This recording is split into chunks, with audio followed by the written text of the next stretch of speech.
Juvelian is forcefully dragged away by her father. She cries out for her father, weeping and swearing that it wasn't her fault, wondering how everything could have ended in such a tragic way. Her father grabs her by the arm, dragging her across the royal hall. Juvelian tries to call out to him, but he does not even look at her.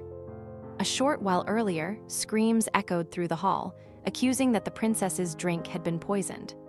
Juvelian, trembling and in shock, is harshly confronted by Mikkel, the son of Marquis Hexen, who accuses her of murdering his beloved.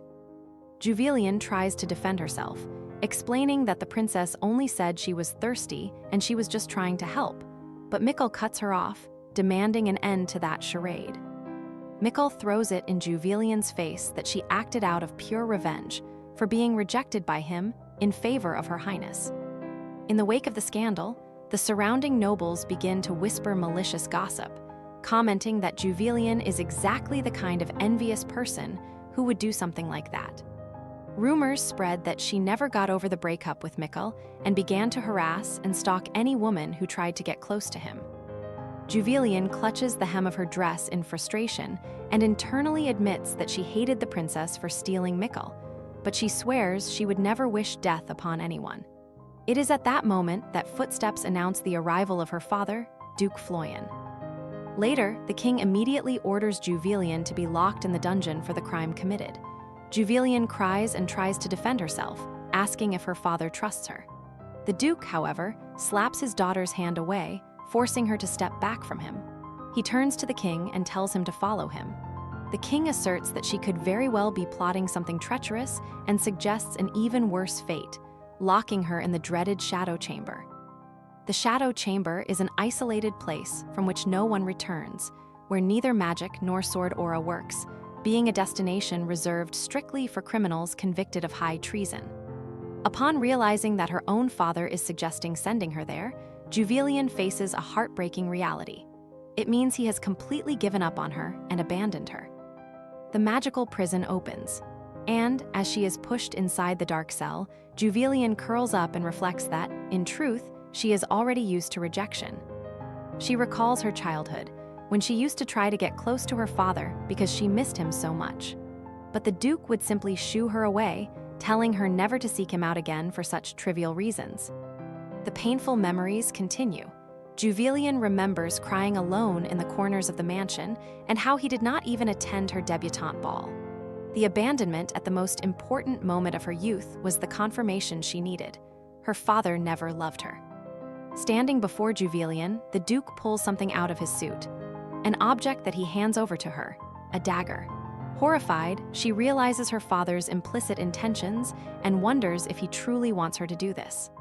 She begs through her tears, crying out for him, but he simply turns his back. The bars close and Juvelian breaks down in tears, now alone, scared, cold. Outside the cell, the guards panic at the sudden and imposing arrival of the crown prince. Known for his ruthless cruelty and for killing even allies who displease him, the prince demands entry into the shadow chamber, a privilege granted only to the imperial family. When the guards try to argue that the emperor has not yet approved the interrogation, the prince replies that torture will work better and that the truth only comes out when the criminal is pushed to the brink of death. Juvelian falls into despair. The crown prince assures the guards that he will not kill her, only torture her. Hearing him approach and the creaking of the door, Juvelian panics. The girl then grabs the dagger left by her father as the prince approaches and enters the cell. She becomes completely consumed by fear. She raises the blade in her hands, pointing it at herself. Juvelian laments having been seen only as the sole stain on Duke Florian's honor, an outcast abandoned by everyone when all she ever wanted in life was to be loved. With one strike, she drives the blade into herself and there she falls, her blood bathing the floor. Suddenly, Juvelian finds herself holding a teacup. Mikkel then appears there and asks what she wanted to talk to him about. Juvelian says he is 3 hours late, however, she remembers perfectly what had happened, or rather, what was still going to happen. For, at that exact moment, she had reincarnated into Juvelian's body. Knowing perfectly well the terrible future that awaits her if she continues to tread the story's original path, Juvelian decides to change her destiny immediately. Without hesitating, she goes straight to the point and decrees, "I want to break up with you." Damn, I wasn't expecting that one. Mikkel stands frozen for a moment. Then, he says how ridiculous that is. He claims she is lying just to get attention, considering it impossible that the young woman would truly want to distance herself from him. Juvelian understands Mikkel's disbelief. Before reincarnating into the book, she was just an ordinary young woman on Earth looking for a job, who ended up dying in a car accident on her way to work. She was reborn as the villainous Juvelian, but only fully recovered the memories of her past life 4 days ago. She acknowledges that, before regaining consciousness, she followed the original script to a shameful fault. She used her father's status to threaten, humiliate, and physically assault any woman, even those of lower rank, who tried to get close to her beloved. She recalls the reason for such obsession. During her childhood, neglected by her own father and feeling completely alone in the world, Mikkel was the first person to reach out to her and show a glimpse of kindness. Starving for affection, she clung to every single crumb of his attention and became a possessive stalker. However, knowing that this obsession would pave her direct path to death, Juvelian sees that she needs to protect herself and break this cycle. Juvelian repeats that she is serious and that she wants to set him free. She adds that he has every right not to believe her, but her decision is made. Irritated and wounded in his pride, Mikkel accepts the breakup, turns his back, and warns her never to dare show her face in front of him again. Juvelian, however, laughs, and so she apologizes to him for everything she had done, saying she hopes he finds happiness. The young man is left stunned. The lady then walks away calmly, while Mikkel tries to convince himself that this is just a little act of hers to get more attention. But he is left confused and bothered by a strong feeling of bitterness that sprouted in his chest. Upon arriving at the Floyan mansion, Juvelian feels a massive weight lifting off her shoulders and plans to go straight to her room to rest. In the hallway, she bumps right into her father, Duke Legis Adre Floyan. She observes him and notes his striking features. He is the Empire's sole swordmaster, and due to his superhuman powers, he doesn't even appear to age. Despite her father's imposing presence, Juvelian remembers the greatest truth about him. Legis is a cold man who does not love his own daughter and who, in the future, would hand her a dagger to kill herself. Determined to stop begging for affection, Juvelian changes her survival strategy. She will give up on her father's love and focus strictly on enjoying his money and fortune. Her new life goal is simple: live a long, wealthy, and peaceful existence. She greets him.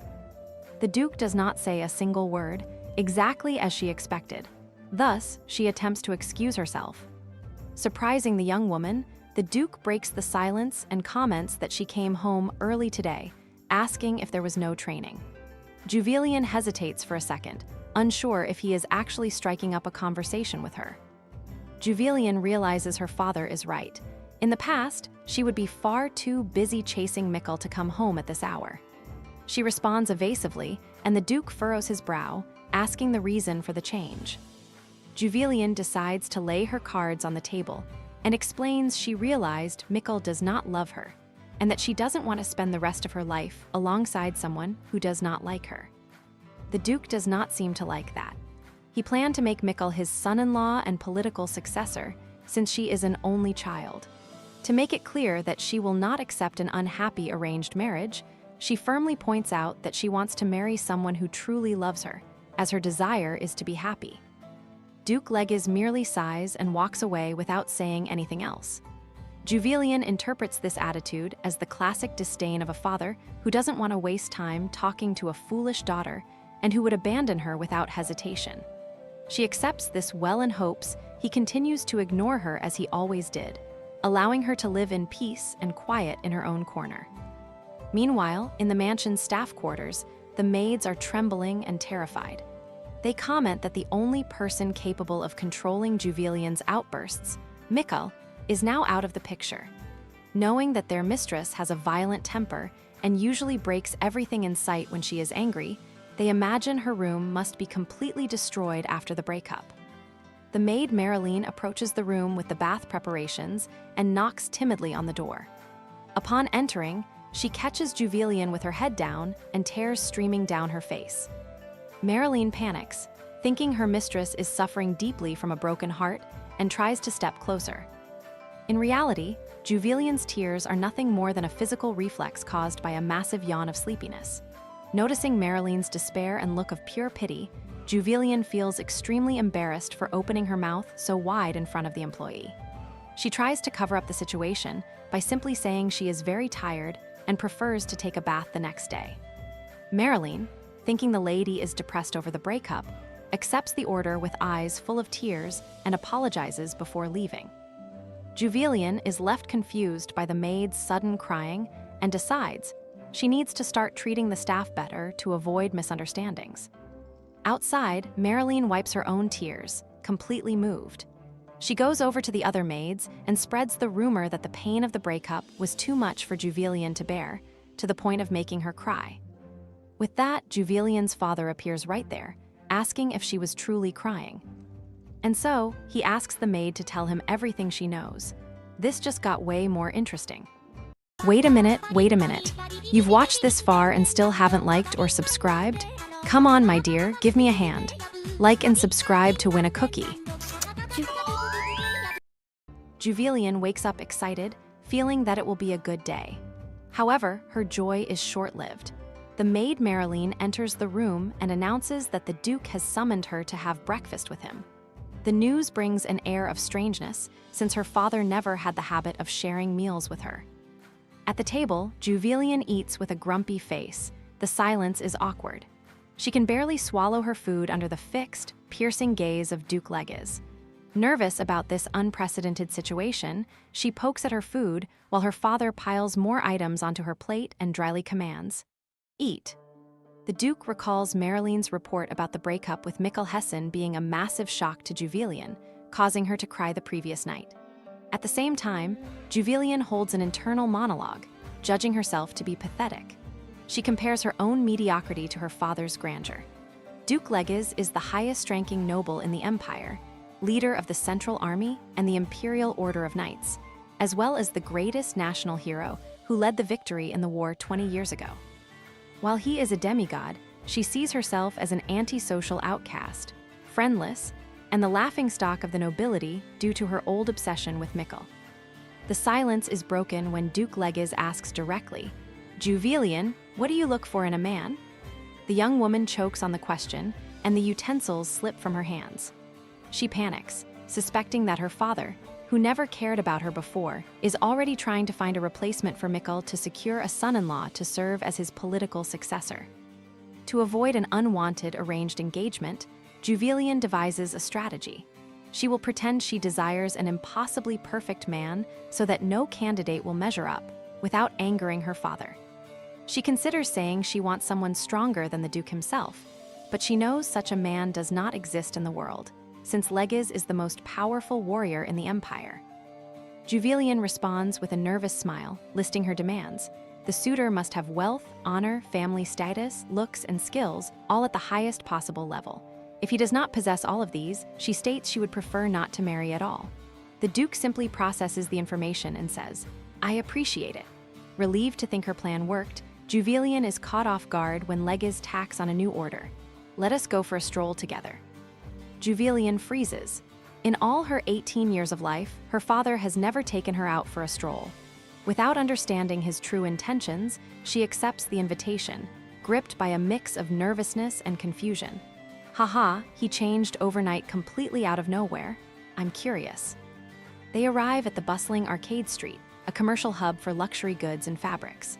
The walk turns into a bizarre experience for Juvelian.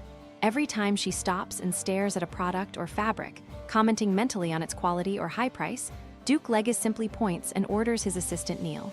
"This one, that one, and all of those as well." Juvelian begins to feel exhausted and bothered by her father's unpredictable behavior, wishing only to return home and rest. Man, what happened to the Duke? Did he develop paternal love out of nowhere? Along the way, they cross paths with an unusual figure, a woman carrying a sword. Juvelian is intrigued, remembering that since the disappearance of Captain Yulia from the former Empress's guard, it was believed that no female knights remained in the Empire. The Duke orders Juvelian to wait there and goes to speak with the swordswoman in private. Legiz's presence draws the attention of passers-by, who begin to whisper about his identity and look askance at Juvelian, recognizing her as the Duke's infamous daughter. Uncomfortable with the gossip, Juvelian decides to hide in the nearest establishment. She rushes inside a shop without looking at the storefront. The shopkeeper welcomes her with flattery, praising her angel-like beauty and exceptional taste. Juvelian feels embarrassed, knowing she only went in there to escape the stares from the street and has no intention of buying anything. However, she bumps into someone while stepping backward. A mysterious man in a cloak appears by her side, asking the price of something. Looking up at him, Juvelian immediately notices his striking red eyes. The man realizes he is being watched and glares right back at Juvelian. Before she can avert her gaze or apologize for the trouble, he spits out the words with pure aggression. "What the hell are you looking at? Beat it." "I just thought of a theory. We already know he is the crazy prince who likes to torture, right? But what if that was just a rumor too? What if, in reality, he was trying to save Juvelian before? Man, this story is getting more and more interesting. I'm loving it." Internally, Juvelian admits she was only looking at him because she found him very attractive, with his sharp nose and intense eyes. Even so, she is indignant at his rudeness. The man decides to ignore her and tosses a coin onto the counter, being informed by the shopkeeper that the price is 10 silver coins. To annoy him and get even, Juvelian steps in and lies, claiming that the product he is about to buy is exactly what she was looking for. The shopkeeper, surprised, asks if she is sure, revealing that the item in question is actually armor polish. Juvelian is shocked by her own mistake, but tries to cover it up by saying she hates it when her accessories lose their shine. The merchant gets excited by Juvelian's excuse and says she will need much more than just one bottle if she wants to polish everything in her mansion, rushing to the back room to check the available stock. Juvelian wonders why on earth she got herself into such a ridiculous situation, while the red-eyed man just watches her. The man then takes what he bought and leaves. Juvelian calls out to him, warning that he forgot his change since he had paid with a gold coin. The man pays no attention and keeps walking. Indignant, she runs after him trying to warn him, but he stops out of nowhere and she bumps right into him.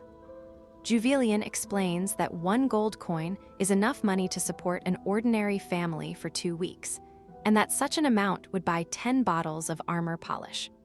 Suddenly, the shopkeeper returns smiling, celebrating that by great luck, they have exactly 10 polishes left in stock. Juvelian tries to refuse, saying she doesn't need that many, but the merchant insists that she shouldn't be shy. While she gets tangled up in her own lie, the mysterious man simply walks away. In another location, we see a subordinate receiving the mysterious man. He reports that he has already passed along the date of his visit to Duke Floyan. The man nods, but finds himself distracted, recalling Juvelian's words about the value of gold to commoners. His subordinate notices the distraction and asks if there is something wrong, but he replies that it is nothing. Meanwhile, Juvelian tries to explain why on earth she bought 10 bottles of armor polish while the Duke watches her, intrigued. She thinks about the mysterious man and how she didn't even notice him leaving. Juvelian goes back to walking alongside her father, thinking about how long the day has been. Her feet even throb with the exhaustion of the walk. She reminds herself that she needs to hold on tight and not displease her father if she wants to keep living comfortably off his fortune in the future. However, physical exhaustion makes her falter, and she loses her balance on the steps. Before she falls, Duke Legiz moves with superhuman speed and catches her in his arms. Juvelian apologizes for her carelessness, mentally blaming her exhaustion for not watching where she was going. To her utter surprise, the Duke lifts her up into his arms. The Duke says it is best to return to the carriage. Juvelian says she is fine, but the Duke cuts her off and carries her the rest of the way, leaving everyone around them admiring his action.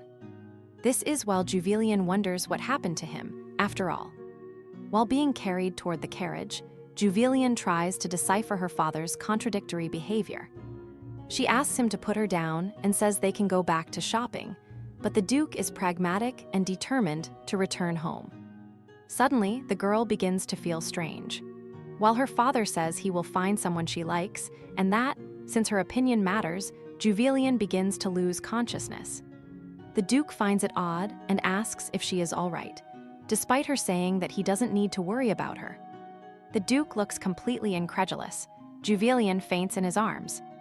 Legis panics upon seeing his daughter lose consciousness, remembering in despair a similar episode from the past.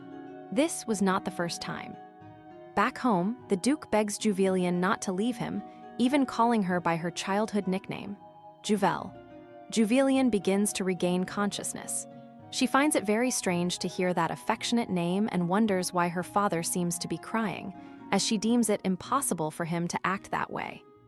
Suddenly, Juvillian wakes up feeling a sharp headache and breathing heavily, concluding that she had a very bizarre dream. The family doctor expresses how worried he was during the period the young woman wouldn't wake up, reporting that everyone was intensely demanding explanations from him. Juvillian realizes she had fainted, and upon asking about the time that had passed, the doctor reveals she spent 4 whole days asleep.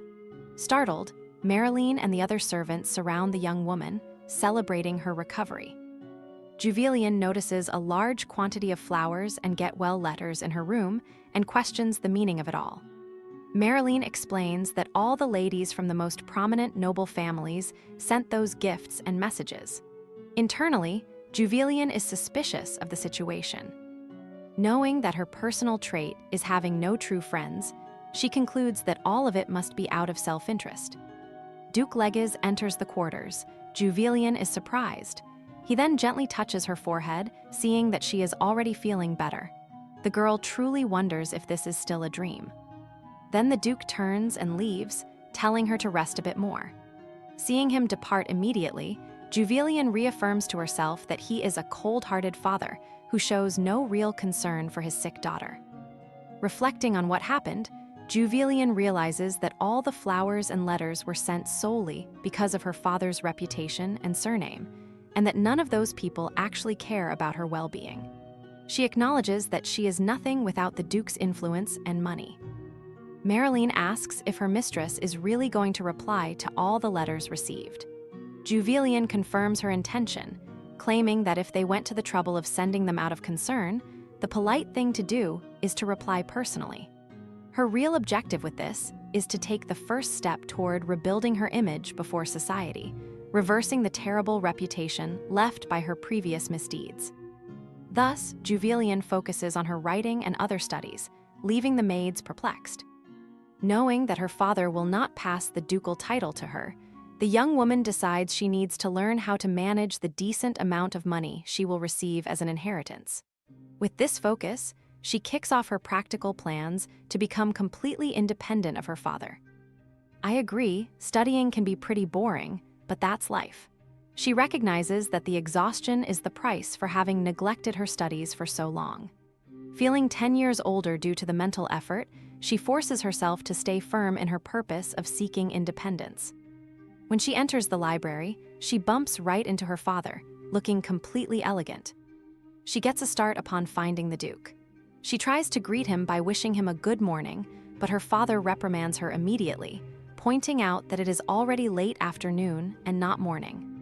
Embarrassed by being called out at the very first moment of their encounter, she admits her mistake and says she was mistaken. The Duke stares at his daughter with a fixed, judging look. Upon noticing that she is holding a book on territory management, she thinks his expression seems to question why a fool would be reading that. Juvillian notices the reaction and hurries to explain that she was just curious to understand the duties and work a lord performs.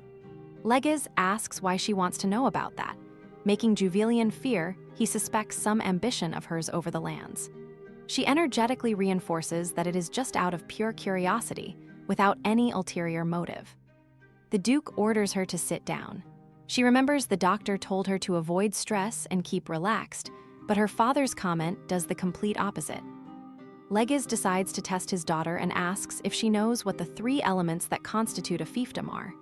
Juvillian answers in detail, listing the foundation of the land along with public order, the lord as the great protector, and the subjects in charge of production. The Duke acknowledges her correct answer and says it is very good. Next, he extends the test by asking a new question. An hour passes since the start of the surprise quiz. Juvelian falls into despair, not understanding why the conversation turned into a long and complex interrogation about administration. 2 hours later, she continues to suffer through the questions, begging for it to end, until the butler interrupts the test by announcing that the Duke's guest has just arrived. Relieved, the young woman celebrates her freedom. Avoiding any eye contact with her father, Juvelian goes back to reading. The Duke, however, smiles at this and asks her to read another one. Juvelian falls into despair upon seeing that the book is about military strategy and tactics. Time passes, and meanwhile, Juvelian is still there, buried in books, seeing that she still needs to read 3 additional volumes and cannot disobey a direct gift and order from her father. When she handles one of the books, she notices a strange gleam. A pendant, perhaps forgotten there. She picks up the object and walks toward the study with the intention of returning it to her father or the visitor.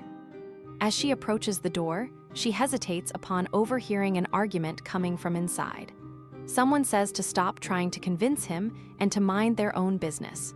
We see that it is none other than the red-eyed man. That is when, suddenly, she hears the Duke say the name Max. Max, the crown prince of the realm. Juvelian tries to figure out who the man is that her father calls by his first name, Max. Observing that he does not look like a knight and wondering if he might be a mercenary, she gets a start when he turns in her direction. Juvelian retreats quickly, noting that he looks very much like the mysterious young man from the shop. Inside, Duke Legis asserts that a blade should be used to protect precious people, not just to kill, pointing out that the young man forgot this basic principle. Max fires back, calling the Duke master and questioning the point of possessing a weakness like that. Juvelian, listening to everything, is surprised to discover that her father has a student. Legis continues his explanation, saying that people become stronger precisely to protect their weaknesses. Max thinks that is complete nonsense and says goodbye, stating he is busy. Juvelian finds his behavior incredibly rude. Before the young man leaves, the Duke says that one day he will find someone he will want to protect. Juvelian wonders if her father truly ever had someone precious like that, remembering with bitterness that he let her die in the original story. Max says he knows nothing about wanting to protect someone, but claims to have found a rat. Juvelian panics, thinking it is an actual rat.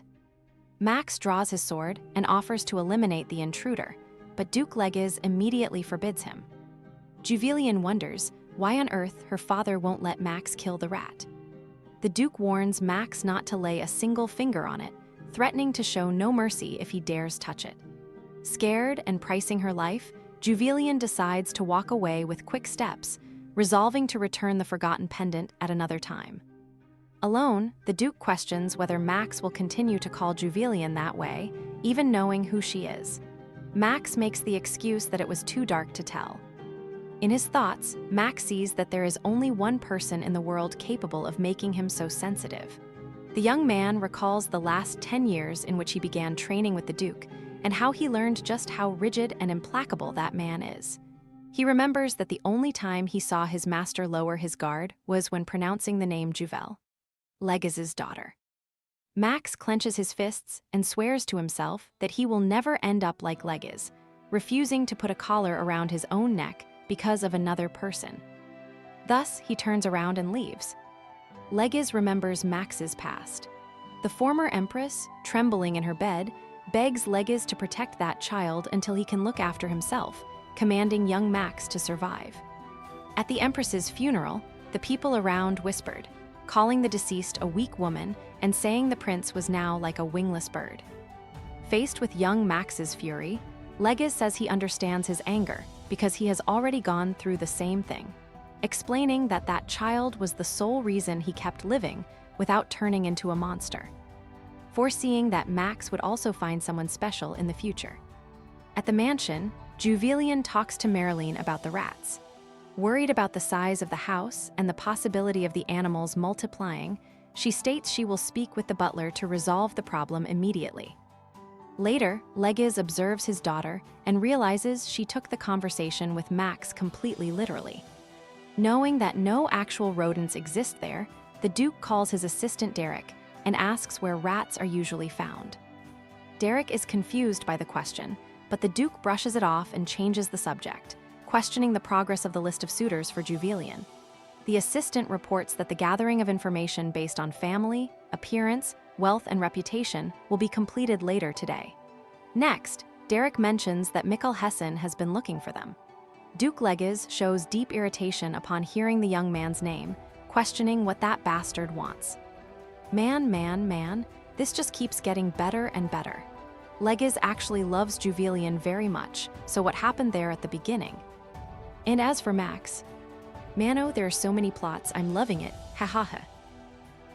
Derek reveals that Mikkel keeps pressuring Juvelian for a reply. He explains that the young man views her disappearance as a desperate cry for attention, and because of this, writes in a tone of extreme superiority and disdain. In light of this report, Duke Legges orders that no letters from Mikkel reach Juvelian. He demands that the assistant himself intercept them all, and the exact moment those envelopes cross the mansion's gates, they are to be burned. Meanwhile, in the mansion's garden, the maids celebrate joyfully, announcing that the rat has finally been caught in the trap. They conclude it was just a solitary intruder that got in by chance, which allows Juvelian to finally relax and decide to head back inside. That is when Marilyn approaches, carrying a new stack of mail addressed to her mistress. Juvelian examines the papers and is surprised to find an envelope coming directly from Count Arlo's house. Upon opening it, she discovers an invitation to Rose Mary Arlo's 17th birthday party, scheduled for the 6th of that month.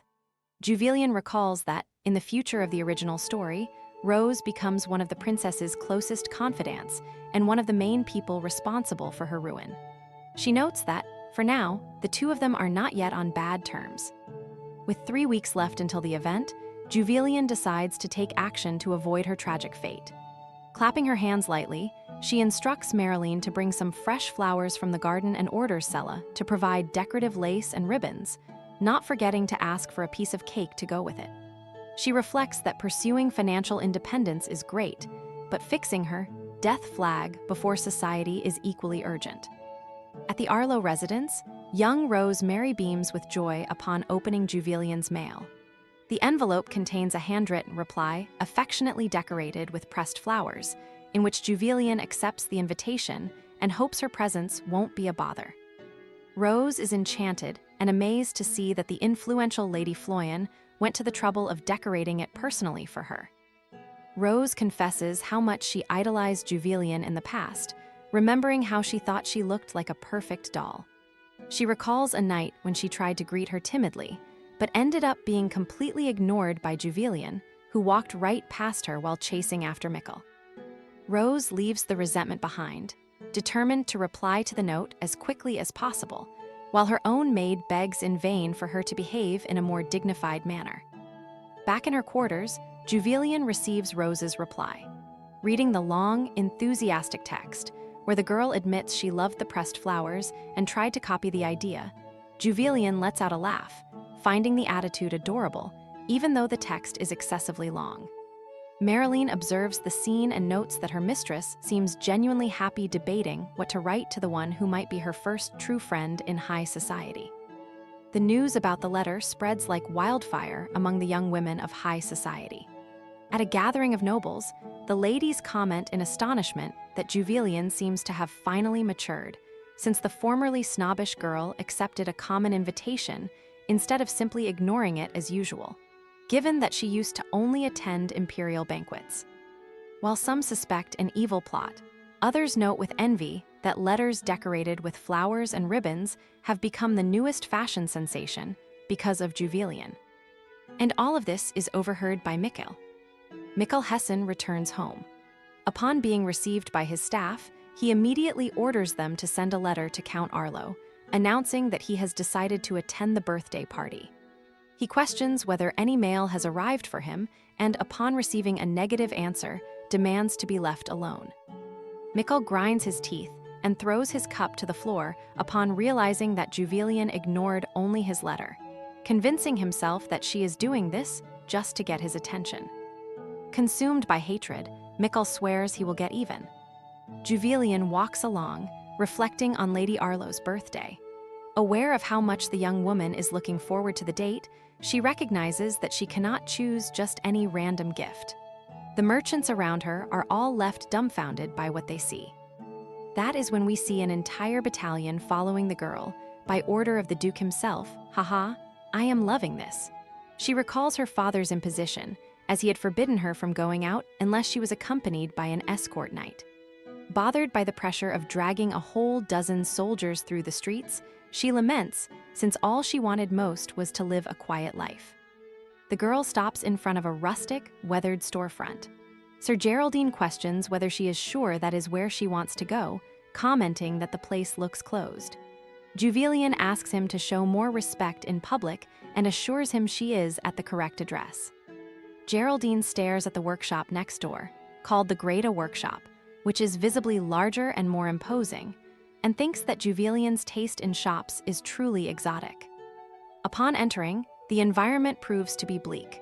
The local artisan, Ian Feodora, appears with his head down and apologizes, confessing that he is in no condition to produce anything in his current state. He suggests that the nobles visit the neighboring establishment instead. Geraldine agrees and suggests that Juvelian look elsewhere, but the young woman ignores him. She steps closer and says she wishes to commission a piece specifically from Ian. The young man is dazzled by the sight of Juvelian, who resembles an angel. And gosh, she is so beautiful, you guys.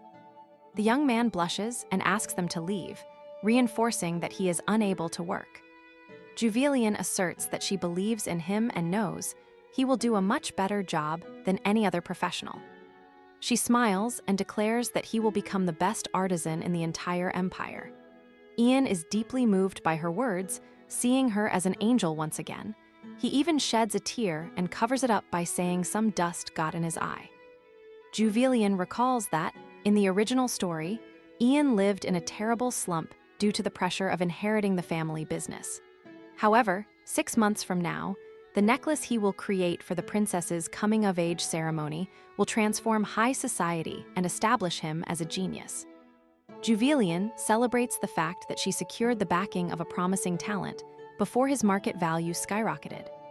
Regaining his posture, Ian asks what kind of item she would like to have crafted. At the Floyan mansion, the assistant Derek delivers the final list of suitable suitors for Juvelian to Duke Legis.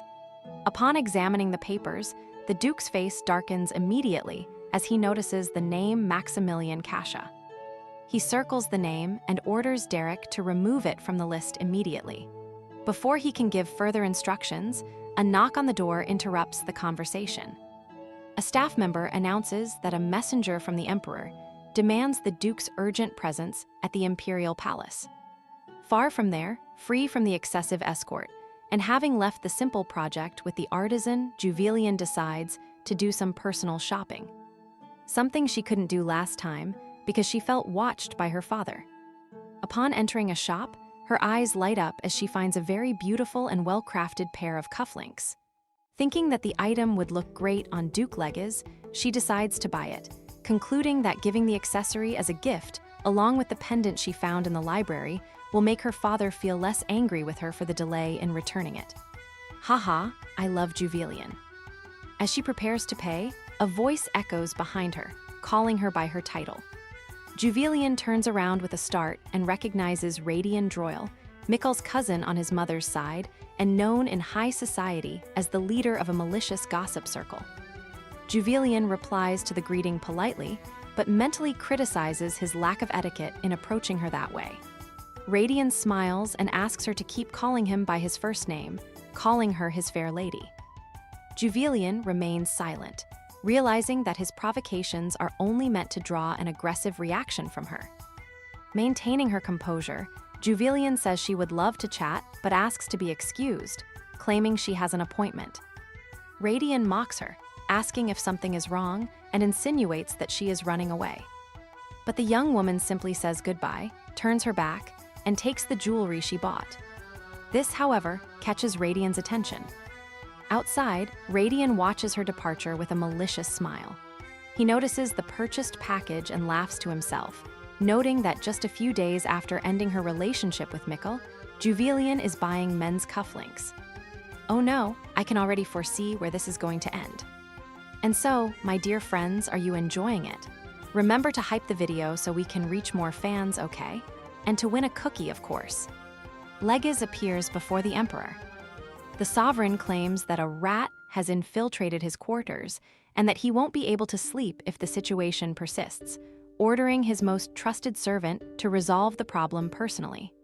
The Duke accepts the order, understanding that an assassin is on the loose. The emperor recalls that the captured intruder committed suicide without leaving a single clue or physical evidence. He asks if he can trust that Legiz will remain at the palace to conduct the investigations closely. The Duke confirms that he will spend a few days in the royal quarters, which draws a smile from the ruler. A very ugly smile, by the way. He states that he feels safe in Legiz's presence. Outside, the knights under Legiz's command question the decision, arguing that the investigation will keep him tied up there for a long time and that the hero of the empire should not submit himself to tasks of this nature.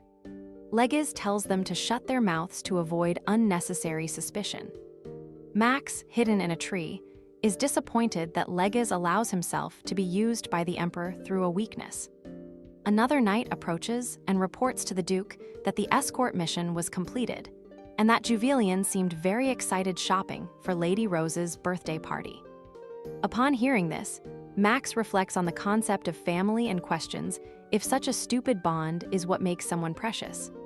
He remembers that he used to see his master as someone ruthless, but who completely changed his stance when thinking of his daughter. Max concludes with indignation that the emperor noticed this vulnerability and used it to put a collar on Legiz, rejecting the logic that people become stronger to protect their weaknesses. Max decides he needs to see things with his own eyes to understand what makes his master so weak.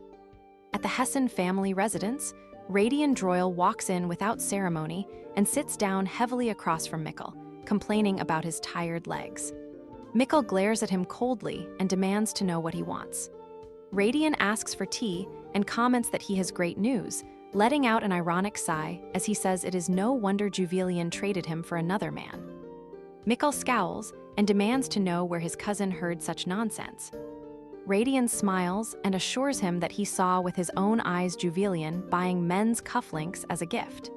He emphasizes the meaning of the gesture, pointing out that the accessory denotes extreme intimacy and, between lovers, carries the implicit message of possession. Radian mocks the situation, saying that this should be good news for Mikkel, since he was so worried about the breakup.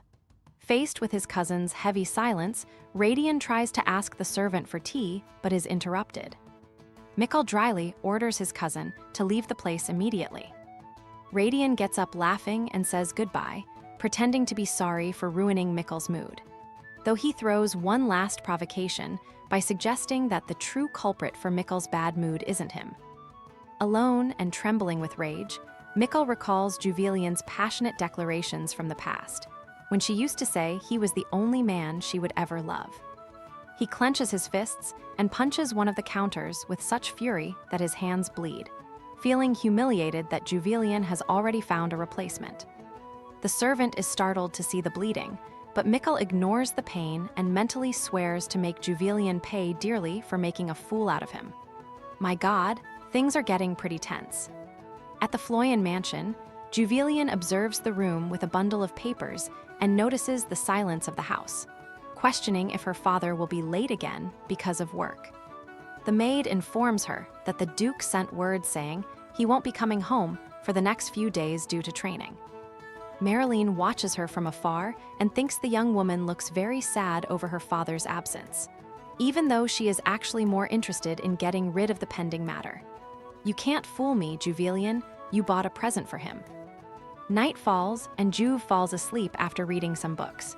And while she sleeps, a mysterious figure slips into her room.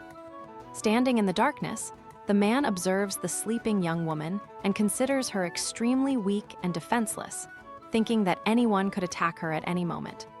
He questions why Duke Legiz is so obsessed with someone like that and disdains the idea of having a person to protect, seeing that he could easily break her like a twig. Everyone already knew it was Max, right? Right. He steps closer to try and touch her, but at that exact moment, She wakes up. Man, what a beautiful panel. Look at that magnificent art. Wow, gorgeous. The two stare at each other in the dark. Juvelian asserts that she does not know who he is, but suggests he got the wrong house, emphasizing that this is the residence of Duke Floyan. While she sits up sleepily, Max gets confused by her reaction, questioning why the young woman shows no fear in a situation like that, and whether she might have a hidden card up her sleeve. Max, however, says he is in the right place. Juvelian fires back, saying he should think twice and that he will regret the break-in.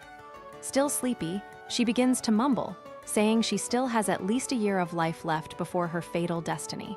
But Max wonders what on earth she is talking about. With a strike, Juvelian lights a match. Max reacts with a start and thinks about her audacity in lighting a flame there, wondering if she fears nothing. When the light illuminates the room, Max loses himself in the brightness of her eyes for a moment. Man, Juvelian looks like an angel. Juvelian finally sees better and takes a step forward, curious, noting that he is her father's student, and also the very same man she bumped into at the armor polish shop. Feeling an immense wave of relief upon realizing he is not an actual assassin, she manages to calm herself down.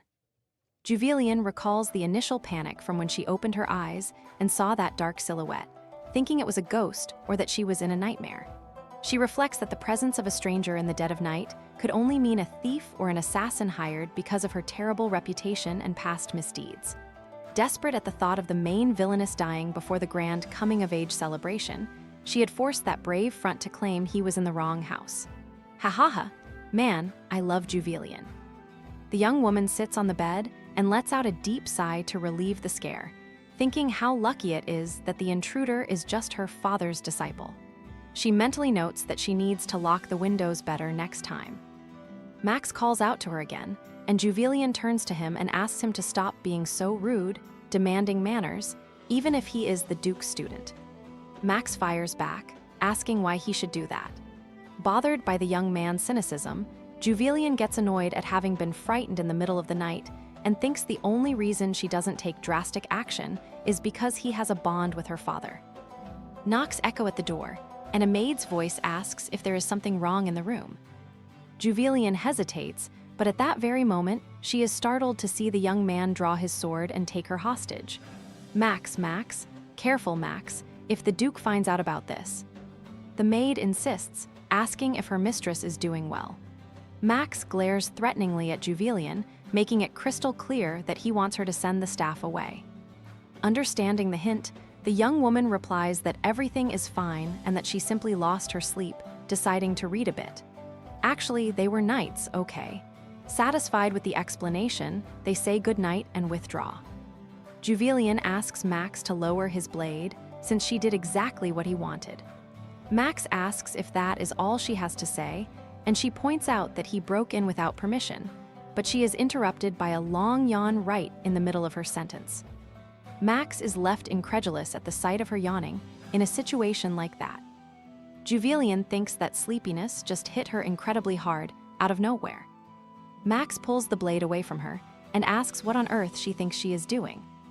Juvelian argues that he woke her up and now she is sleepy all over again, politely suggesting that the young man go back home. Max remains silent for a brief moment and replies dryly that he does not have a home. They stare at each other for a moment, completely frozen. Juvelian recalls her previous suspicions that he might be a mercenary. She asks if he just lives his life traveling. Imagining the routine of an ordinary mercenary, she visualizes a homeless, ragged, and worn-out figure. Juvelian erroneously concludes that the young man was kicked out of wherever he lived and came looking for his master out of a pure lack of options. Ha ha ha, man, I love Juvelian. She searches her memory and remembers that, during Max's last visit, there was no formal reception or servants to assist him, deducing that he wasn't an official guest. She assumes the young man got lost using one of the mansion's side entrances and ended up in her room by pure accident. Aware that her father is not home to receive him, she decides to make a practical decision. Juvelian announces that, if he has nowhere to go, he can stay there for a while. Max reacts in surprise. She explains that, in the Duke's absence, it is her duty to look after her father's guests. Leaving no room for argument, she stretches over, grabs some blankets, and tosses them right into Max's face. She says he doesn't need to thank her, and that he can return the favor when he is rich and famous. She lies down, wishing him a good night, and falls fast asleep. Max stares at the young woman and realizes she has truly fallen asleep, left completely flabbergasted by her attitude. He wonders what is wrong with this woman and why she doesn't show the slightest bit of fear in his presence. The young man reflects that everyone around him usually gets terrified in his presence or tries to flatter him to hide their panic. He recalls the brightness in Juvelian's eyes, thinking that, for an instant, her gaze seemed totally detached and indifferent to everything around her. Max shakes his head and decides not to overthink it, focusing on his original goal, eliminating Juvelian because he considers her an obstacle. He reaches his hand out toward her with the intent of putting an end to his master's weakness, believing that without this weak point, the Emperor would lose his leverage over Duke Legis, allowing them both to overthrow the monarch together, just as planned. Gosh, what a plot twist. However, remembering Juvelian's completely unconcerned expression when she saw him, Max hesitates. Seeing her lovely face while she sleeps, he sits down heavily right next to the bed and realizes that just watching her sleep is making him incredibly drowsy too. Max catches himself with a start at his own thought, reprimanding himself for feeling sleepy in a place like this. He recalls that on the battlefields where death lurked every single second, pulling all-nighters was the rule, and he never lowered his guard, even during moments of rest.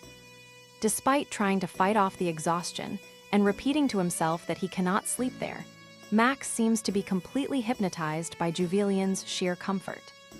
And just like that, he finally falls asleep. Oh my God, they are so cute. Juvelian is immersed in a vivid nightmare.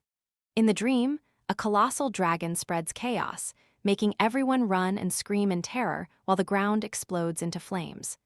Juvelian runs desperately but trips and falls. Just as the creature lunges to attack her, Duke Legis emerges wielding his sword and roars furiously, swearing to kill the monster for daring to hurt his daughter. Man, absolutely cinema. Juvelian wakes up with a start, panting and her heart racing. She wipes the sweat from her face and reflects that it is very strange to have a dream about dragons, something that rarely happens, but dreaming about dragons is supposed to bring good luck, so today should be a very good day. Upon looking to the side, however, she freezes as she notices a certain someone lying right there. She jumps in fright. Max is sleeping heavily in her room, and worse, comfortably sprawled out on her own bed. Juvelian panics, completely unable to understand how the situation reached that point. Seeing him rest so deeply, she hesitates to wake him up abruptly. Consoling herself with the fact that nothing wrong happened, she considers pretending that he just borrowed the bed. Observing the young man's features, Juvelian recognizes that, despite being incredibly rude, he possesses stunning beauty, even questioning if he might be even more attractive than Mikkel. Right after, she visualizes a scandalous newspaper headline accusing the villainous Lady Floyan of kidnapping a handsome man. I love Juvelian man. Terrified by the possibility of being caught together, she decides she needs to wake him up immediately. Before she can touch him, Max's hand shoots out and grips Juvelian's wrist tightly, pulling it with all his might. The two end up on the floor, with Max asking what she thinks she is doing. Whoa. He ends up on top of her, and Juvelian hides her fear, ironically commenting that he seems to have had a great night's sleep, judging by his morning liveliness. Max releases her wrist with a start, realizing that he fell asleep, which he considers something completely impossible. Juvelian begins to glare at him with distaste, finding him tremendously ungrateful since she even allowed him to spend the night there. Irritated by the young man's audacity, invading her room, sleeping in her bed, and now acting rudely, she decides to set kindness aside. However, upon staring at his scowling face, Juvelian can't contain herself and bursts out laughing. Max glares at her, demanding to know the reason for her laughter. Juvelian finds it hilarious noticing how much his attitude resembles that of a grumpy feline. She remembers a cranky black cat she knew in her childhood, which would enter her room whenever it pleased, sleep in her bed and on her pillow, always acting proud and moody whenever she tried to pet it.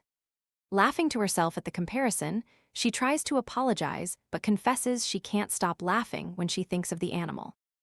Marilene's voice echoes from the hallway, asking if her mistress is already awake.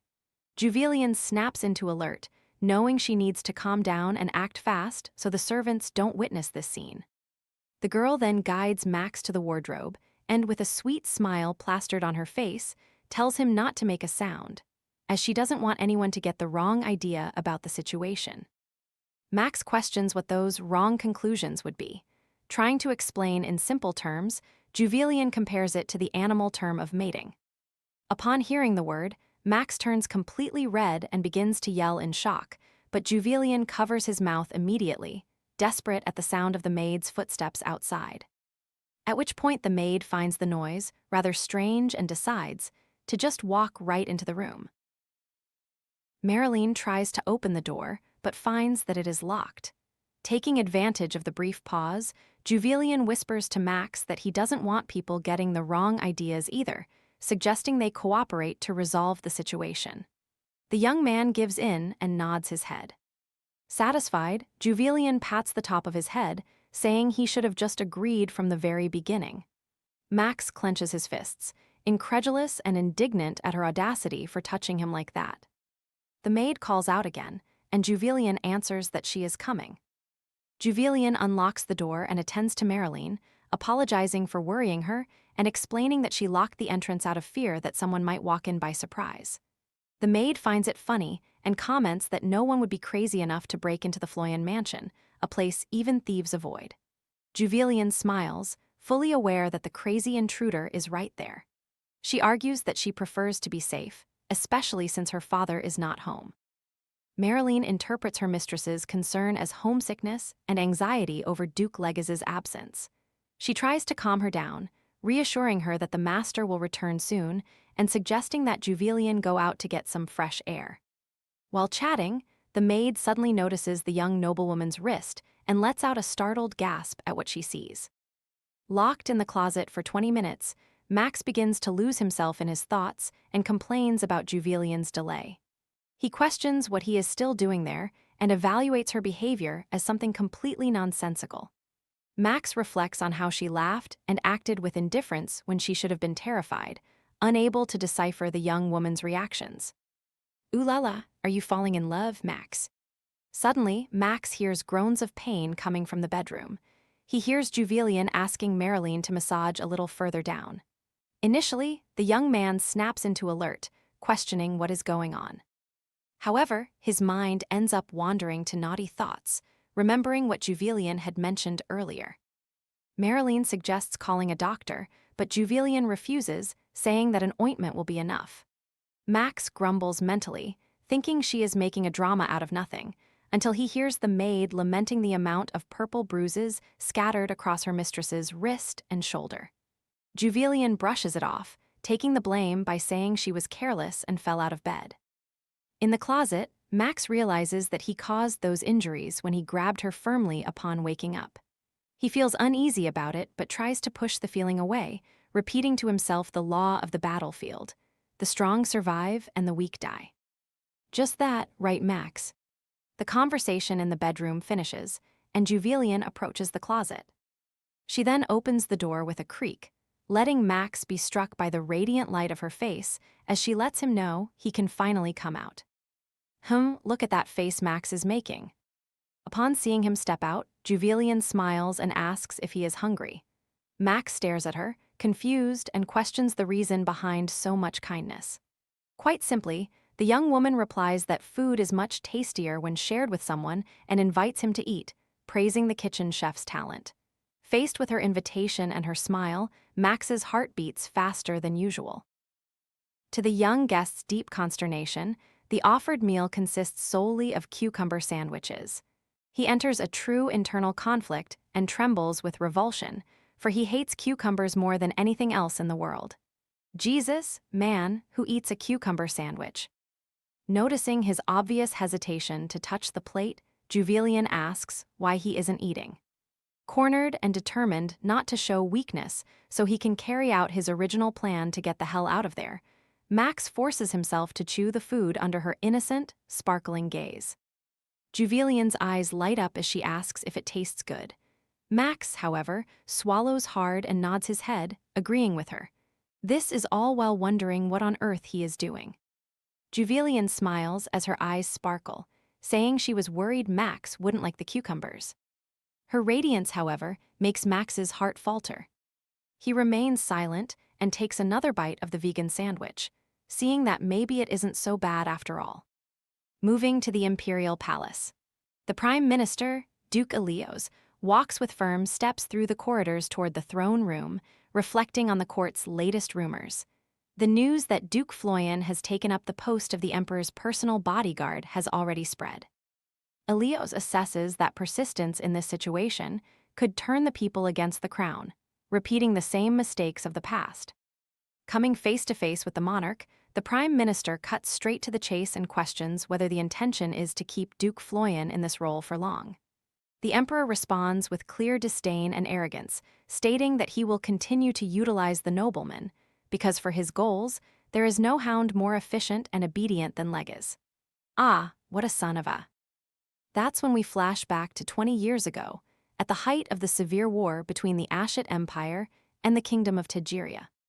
When the palatial lines of defense were on the verge of collapsing, the former emperor preferred to evacuate the premises in secret and flee to guarantee his own survival, abandoning his subjects to their own fate. Standard procedure.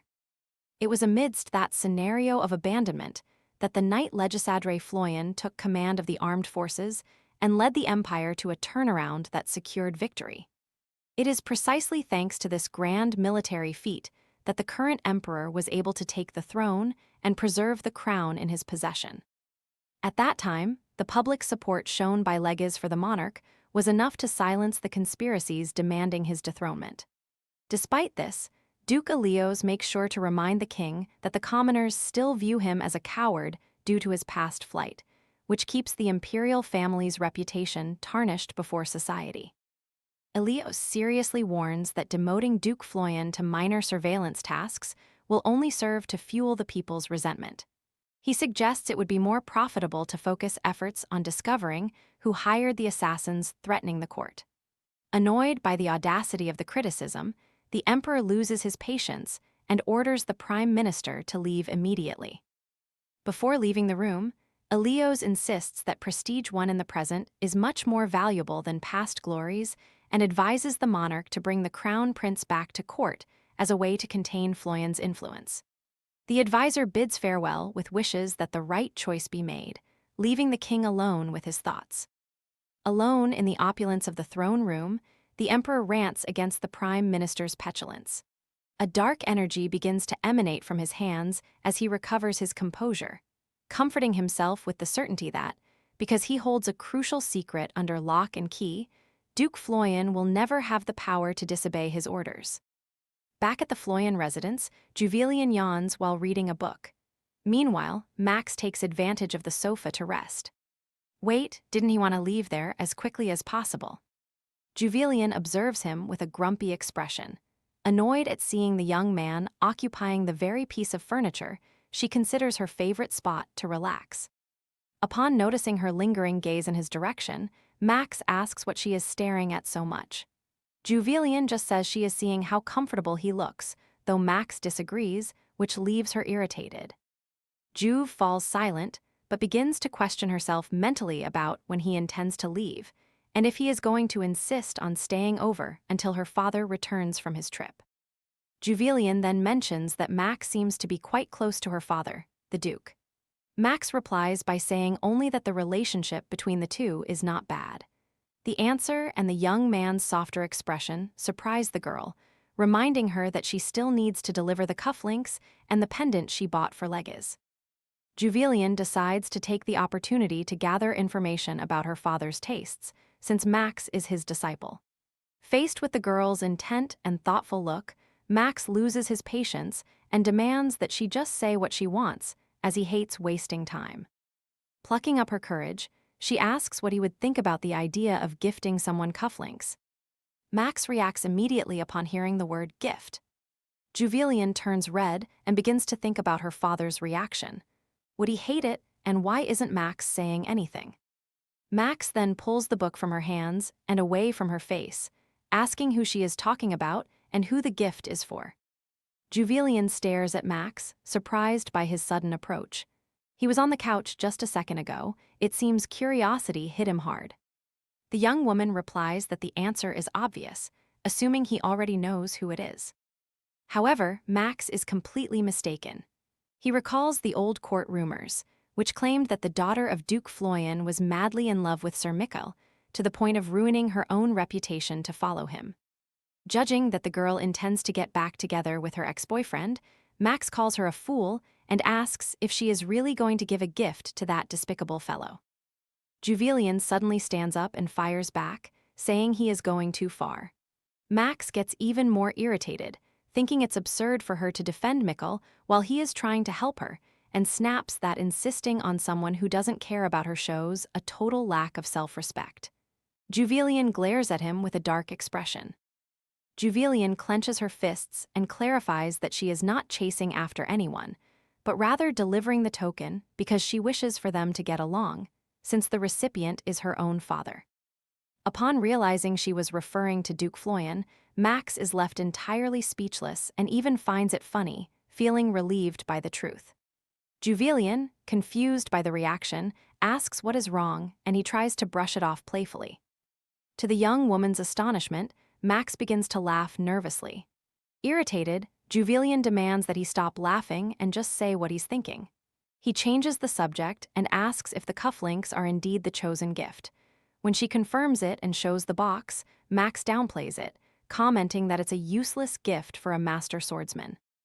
Juvillian counters, asking if he happens to know how to choose better gifts.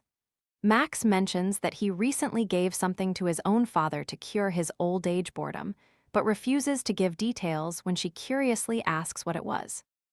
Max states with conviction that Duke Florian will love anything, as long as it comes from her. Juvillian reacts with total skepticism, sighing and thinking that if it were that easy, she wouldn't have asked for advice. She decides to deliver the token anyway, since the item has already been bought. Max observes her in silence, indignant that the young woman hasn't the slightest clue how much her father cares about her.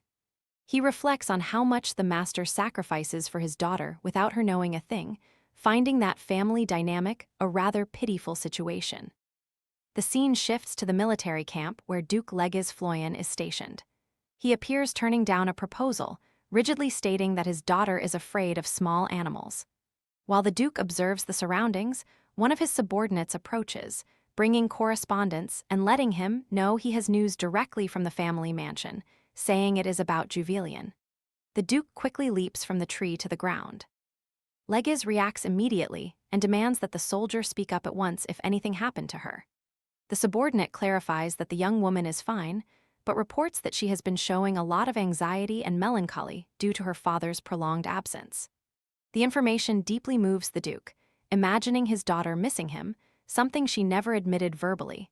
Legis breaks his severe posture and displays a genuine smile of satisfaction, surprising the soldiers. The messenger adds that Juvillian is so downcast that she has barely left her quarters. Upon hearing this, Legis's gaze turns serious and focused again. He concludes that the situation has gone far enough and decides he no longer needs to extend his military charade because of Max. Determined to return home and support his daughter, the Duke orders his entourage to prepare to see the Emperor immediately. Meanwhile, at the mansion, Juvillian exerts herself in drafting a letter to accompany the gift she bought. Max watches her out of the corner of his eye and comments that the note is unnecessary, as the Duke would appreciate the gesture either way. Feeling the weight of the historical estrangement from her father, Juvillian confesses her frustration at not knowing what to write. She tries to get some help by asking Max what he and the master usually talk about on a daily basis. The question brings to Max's mind uncomfortable memories of Legis acting like an excessively proud father, bragging nonstop about how adorable Juvillian was as a baby, how she was already reading history books at age 5, and proudly displaying a flower brooch she had made. Uncomfortable with the memory of that endless chatter, Max changes the subject, claiming that they never talked much. Without the young man's assistance, Juvelian decides to solve the problem on her own and finishes the text with enthusiasm.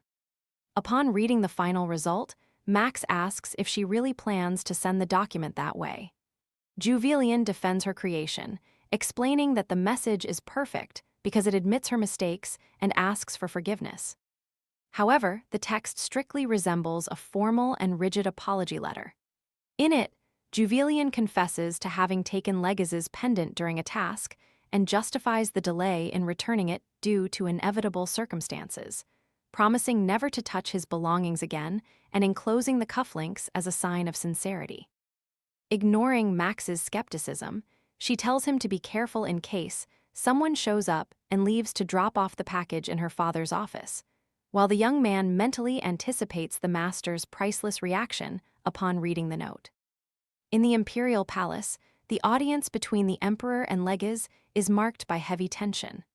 The monarch rants, demanding explanations for why the duke has brought no updates regarding the mastermind behind the attacks after 4 days of investigation. Legiz replies that he has not yet located the source of the problem. Knowing secretly that the assassination attempt was orchestrated by Max himself to stir up intrigue between the crown and the Floyans, Legiz observes the emperor's outburst with disdain, ironically noting that Max had been indirectly called a rat by his daughter. He remembers when Max questioned whether the duke fears the enemy's advances. Legiz assures him there is no reason for fear and explains that he hasn't counterattacked, yet only because it is not the right moment. He guarantees that the palace defenses have been reinforced and that new attacks will not occur while general attention is focused there. Although internally irritated by what he considers an excuse for the duke's incompetence, the monarch partially yields and demands that Legiz remain for a few more days to keep up appearances. The nobleman, however, sets a limit, guaranteeing his stay for only 1 more day. Legiz's imposing posture leaves the emperor furious after the nobleman's departure. He recalls the words of the prime minister, who told the monarch that the only way to contain Duke Floyan is by summoning the crown prince back to court. The emperor agrees and decides to use his son as a new tool for control. He plans to simulate a possible transfer of the throne to Maximilian, as long as the prince agrees to act as his pawn. It would be the ideal plan to put a brake on Legiz's actions. Back at the Floyan estate, Juvelian walks toward Legiz's office, deducing that her father will visit his workspace as soon as he returns. Upon entering the room, she is impressed by the organization of the space, but feels relief at not finding her father there, admitting that delivering the gift in person would be far too embarrassing. She approaches the desk, intending to just leave the box with the letter there and walk away. Before withdrawing, a specific document on the desk catches Juvelian's attention, a list of marriage suitors. Upon analyzing the aristocratic names selected by her father, she suffers a massive shock when she comes across the name of Maximilian Cashin ashed on the sheet. Juvelian panics instantly, letting the gift drop to the floor. She is gripped by terror because that name belongs to the terrible crown prince from the original story, the torturer. Well, we've reached the end of the chapters. For now. And there, do you want the continuation? So leave a like and a comment with a cookie. Until next time, my dears.